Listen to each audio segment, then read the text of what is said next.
What bottles of bourbons are great from the beginning of the bottle to the end of the bottle? Let's find out.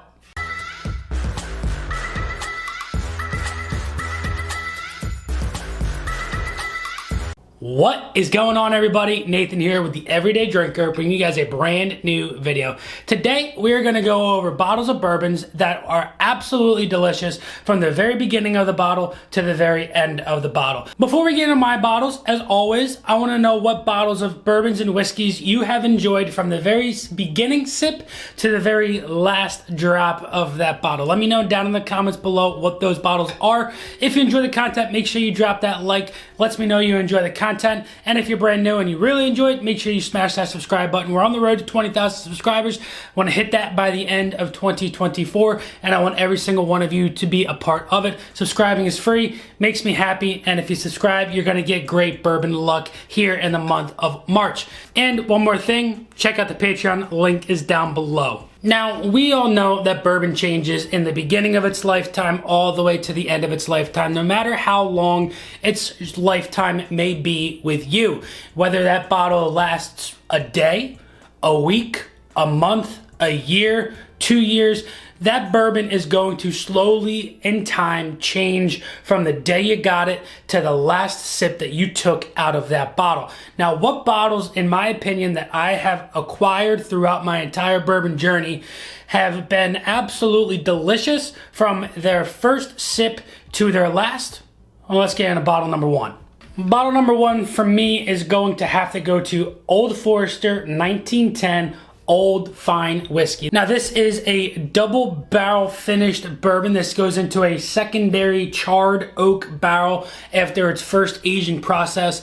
And I would tell you, from sip one to the last sip, you got the exact same experience. I don't know if that's for a lot of people, but for me, Old Forester 1910 started out as this nice dark chocolate, a little bit of marshmallow sweet, had a little bit of that nice sweet oak aspect in the beginning, and that transferred all the way through this bottle to the very last drop. And I enjoyed this Old Forester 1910 so much. I mean, I've gone through so many bottles of it, and every single bottle has been the exact same experience. And I love that you can enjoy this bottle. You can sip it for the first time, and going back into it for that last sip, you're going to get that same experience. And that is one thing I absolutely loved about this Old Forester 1910. Bottle number two. Bottle number two is going to go to Barrell Bourbon Company Batch 31. Now, this was the first batch of Barrell bourbon that I had ever acquired. If you guys know the story, it was in the beginning of my bourbon journey. Walked into my local liquor store, they had this on the shelf, and another guy was in the aisle, called his buddy, he was like, "Hey man, they've got Barrell Bourbon Batch 31 on the shelves." The guy was like, "Yeah, that's probably gonna fly off of the shelves." I didn't know it, he didn't know it, but at the time, I picked it up, it was like 85 bucks. And I am so glad I picked this bottle up because, as you guys know, it's got this sticker here on it, the NFL logo. This did win the Battle of the NFL bourbons. Out of 32 bottles, this one came out on top. I know a lot of guys have picked it up if they've seen it in their stores since then, and they've let me know how much they enjoy this Barrell Bourbon Batch 31. Such a good bottle from this beginning sip all the way to the last sip that we had in that battle. And man, oh man, it is one of those experiences. Coming in at 111.2 proof, it's at least 6 years old, but it's got some really old juice packed in this bottle that is just so darn delicious. Absolutely loved the experience with that maple sweetness. It was just thick and viscous. Such a dynamite pour. Bottle number three. Bottle number three is going to go to Baker's 7. Now, I have not finished this bottle, but I have had this bottle for quite a long time. This bottle's coming in at 107 proof. This is an 8-year, 1-month-old Baker's 7, so they're at least 7 years, but they can get as high as I've seen 8 years, 10 months, 8 years, 11 months, and haven't seen a 9-year. But nonetheless, Every single time I go back to this bottle, I wonder why I don't go back to it more. Baker 7s are absolutely killer bottles. $65, $70. Can't go wrong with these bottles right here. I mean, if you love bean products, this is definitely going to be one for you. I do recommend not spending any more than $70 on these. But if you're in a state that, you know, has higher taxes, 75 might be the maximum. Baker 7s, you get those, that really nice beam peanut. There's a little bit of a nice sweet oak in there. It's a very well-balanced, well-rounded bourbon that is just from the initial sip out of this bottle to where I am now in it. It's been the exact same experience, and I absolutely love what this Baker 7 has to offer. Bottle number 4. Bottle number 4 is going to go to Eagle Rare 10-year. Now, I mean, everybody and their mother knows Eagle Rare's one of my favorite 90 proof bottles of bourbon. Can't go wrong with this bottle right here. Even, especially store picks. Store picks are my way to go for these. But nonetheless, if you're looking for a nice, easy, smooth, 90 proof bottle of bourbon that is going to be absolutely just a grape, cherry, sweet, fruity, just a nice soft oak presence in there from sip 1 to the last sip, Eagle Rare, in my opinion, is definitely the way to go. Like I've said before, wouldn't spend over $40, $45 on this bottle. If it's your first bottle, maybe 50.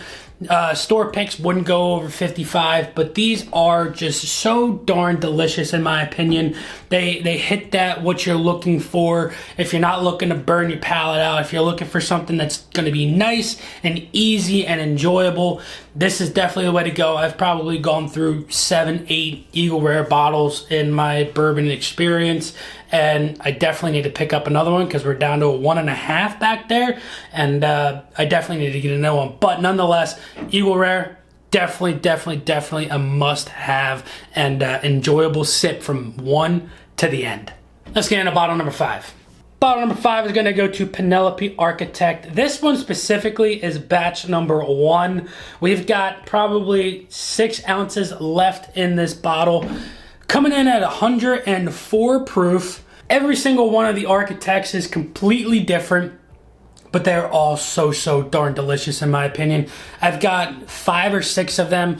They're up to like build 12 now. They have single barrel picks. They've got store picks and blends and everything along those lines. And every single one that I've had has been absolutely fantastic.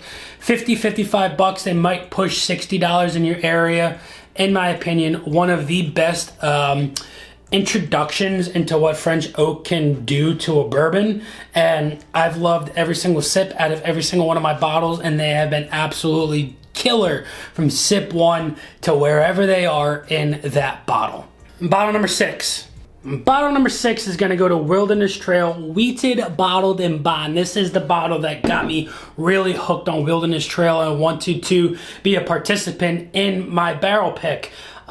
This is so good. It's got a little bit of that funk, but it has been that funk in there from the very beginning.